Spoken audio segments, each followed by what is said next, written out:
Hi, my name is Happy and alam mo ba 200 hours ang nawawala sa isang empleyado sa isang taon na sana nagamit ko sana ito sa pagiging close ko pa sa family ko, pagiging close lalo kay Lord, at the same time pagiging close sa sarili mo because you wanted to build yung career na gustong-gusto mo talaga while you are still glorifying the Lord. Tapusin mo tong video na to at sigurado ako magbabago ang pananaw mo sa career mo at sa buhay mo.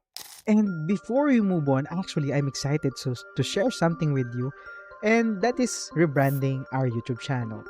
So, wait, okay? Don't judge me, okay? The reason why I'll be rebranding actually is unang-una nakita ko talaga yung growth ninyo sa ating YouTube channel as you know, as I teach this tutorials, as I teach this educational videos and more of like faith-based encouragement content, is nakita ko rin na may needs tayong lahat, okay? Ikaw, for you to grow in your career.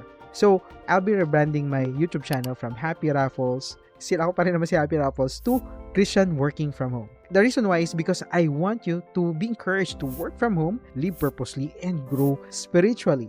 And this move will definitely help you out to focus on God and of course, to your family and to your career growth. Why the big shift? Actually, ang daming beses ko nang nadidinig sa mga kapatid natin sa pananampalataya or even sa mga kaibigan ko lang na alam mo, ang daming oras ang nawawala sa kanila dahil sa pagko-commute.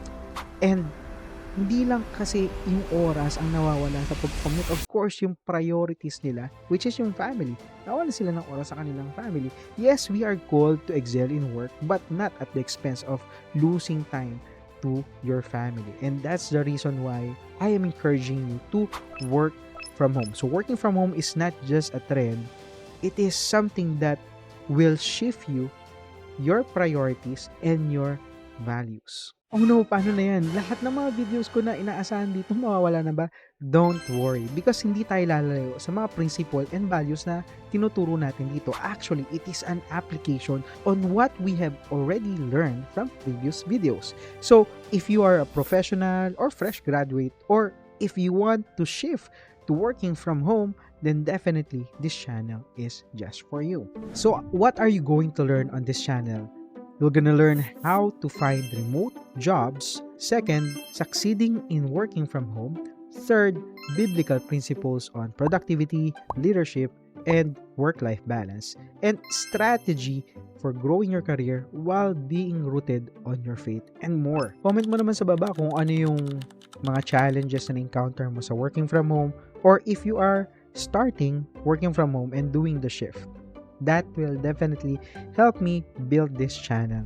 Oops, bago ko malis pala, sasabihin ko sa'yo na tapusin mo tong video na to. Bakit? Kasi may ibibigay ko sa'yo yung tip para makapag-start ka ng working from home mo today. Kahit ano pang estado mo sa career mo ngayon, whether kakagraduate mo lang, may trabaho ka o mag-shift ka sa working from home, magtiwala ka sa akin, antay ka lang. And of course, I just wanted to thank the Lord and thank you for being with me on this chapter on exploring how to work remotely, live purposely, and grow spiritually. So, please hit that subscribe button and that notification icon so that you will not miss any video. So, let's dive in. So, ito na nga yung tip na sinasabi ko. Actually, you don't need to enroll to another course para sa working from home, VA, etc. Start with one skill that you already have. Then search for a company that is looking for that one skill, and that definitely will help you out to start you working from home.